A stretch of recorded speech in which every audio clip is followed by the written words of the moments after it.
Hello, Achu. Let us see this question. Question say that question in this section has four choice A, comma B, A, B, C, D, out of which only one is correct. Mark your choice as follows.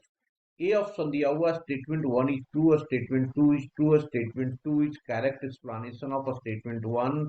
B option दिया हुआ statement one is true, a statement two is true, a statement two is not correct explanation of a statement one. A statement C option, a statement one is true and a statement two is false. D option दिया हुआ है हमारे पास statement one is false statement two is true.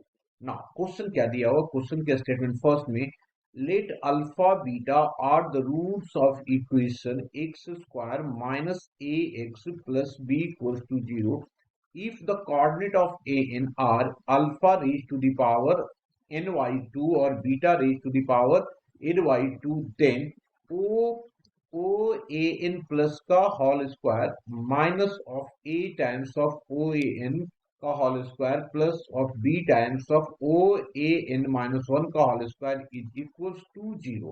Statement second दिया हुआ है if alpha beta are the roots of equation x square minus ax plus b equals to 0, then alpha raised to the power n plus beta raised to the power n is equals to a raised to the power n minus nb. now अब सबसे पहले one by one एक एक करके देखते हैं. उसके पहले की कंसेप्ट क्या बता रहा है यहाँ पे.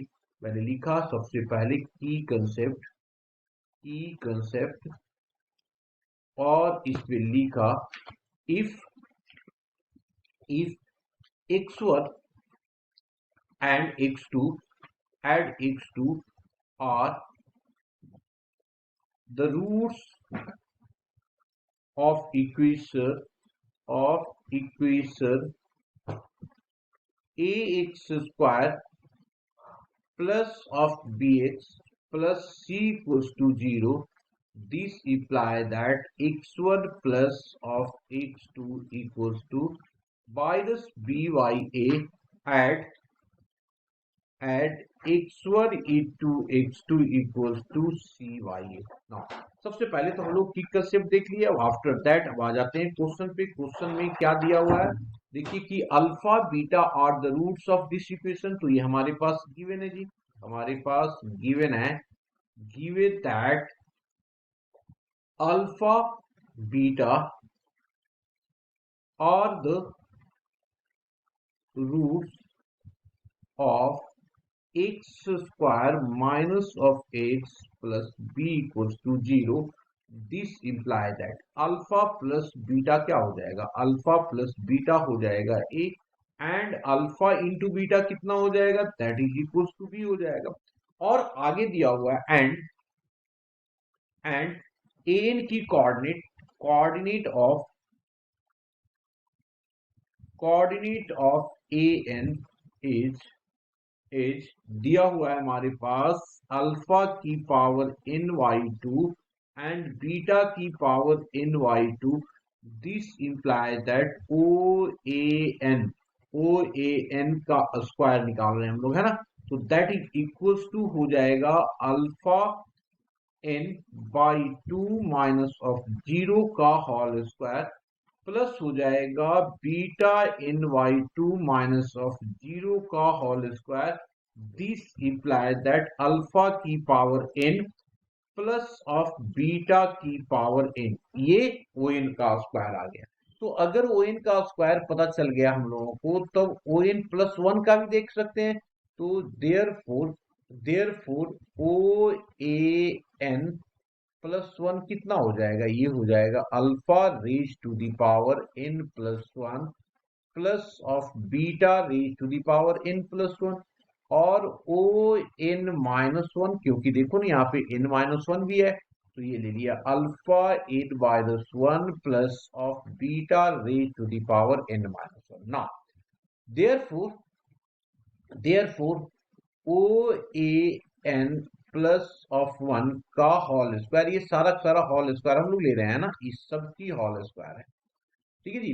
तो ये minus of A times of O A N का होल स्क्वायर ये होल स्क्वायर ही है जी.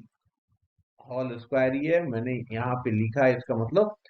तो ये आ गया हमारे पास दिस इज इक्वल्स टू ये होल स्क्वायर, और दिया हुआ है plus of B O A N minus one का होल स्क्वायर। इसकी वैल्यू हम लोग निकाल रहे हैं। अब देखो सबकी वैल्यू हमारे पास है ना, इसकी वैल्यू डाला तो ओ एन का कितना दे गया, alpha N plus one plus of beta N plus one minus of A times of इसकी value alpha raise to the power N plus beta raise to the power N, और इसकी value कितना दिया हुआ है बीटा ये alpha की power N minus one plus of beta की पावर एन माइनस वन, यही तो है। अब ये देख लो ये वाली वैल्यू कितना है, ये वाला जो वैल्यू है हमारे पास अल्फा प्लस बीटा की वैल्यू, तो इसको एक काम करते हैं ओपन कर लेते हैं ना।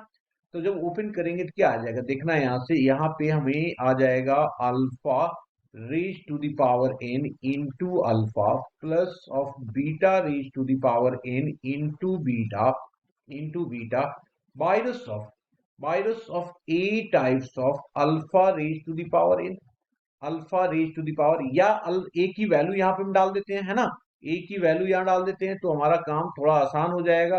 तो मैंने इसकी वैल्यू यहाँ पे रखा, तो ए की वैल्यू हमारे पास कितना आ गया जी, ये हो गया alpha plus of beta into alpha raise to the power N plus of beta raise to the power N plus of beta की वैल्यू अल्फा इंटू बीटा, और हो गया alpha raise to the power N minus one plus of beta raise to the power N minus one.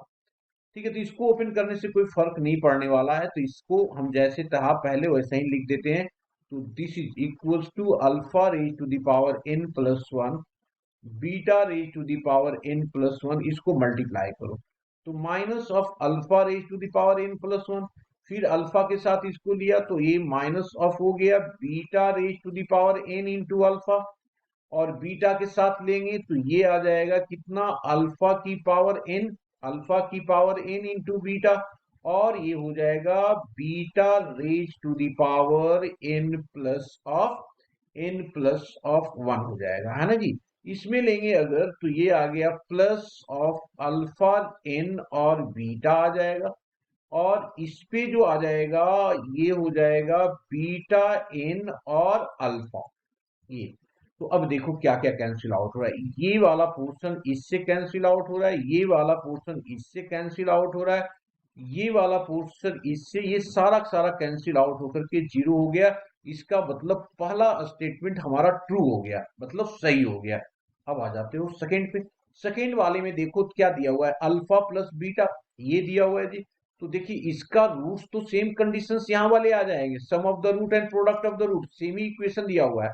तो अगर मैं इसको put कर दूं तो ये स्टेटमेंट सेकंड की बात करते हैं, तो सेकंड वाला स्टेटमेंट में अगर ले लें तो ये आ गया alpha raise to the power N plus of beta raise to the power N plus is equals to a क्या हमारे पास alpha plus of beta raise to the power n है, और minus of n into alpha beta.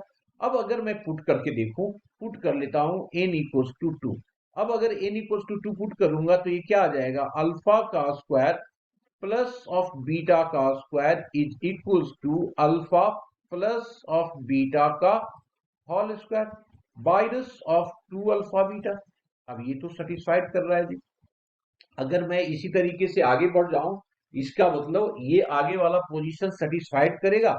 क्या कर सकता है ये, अगर अल्फा बीटा हमारे पास है इसको अगर सॉल्व कर लें तो भी सेटिस्फाइड। ये अगर मैं एन इक्वल्स टू थ्री रख लिया, एन इक्वल्स टू थ्री रख के देख लीजिए, तो एन इक्वल्स टू जब थ्री रखेंगे तो कितना आएगा, ये आ जाएगा अल्फा की power three plus of beta की पावर थ्री, बीटा की power three is equals to, एक की सेटिस्फाइड होने से काम नहीं चलेगा ना, बाकी सारी जगह पे सटी, तो यूनिवर्सल ट्रू होनी चाहिए। बीटा की power three is equals to alpha plus of beta की power three minus of three times of alpha beta.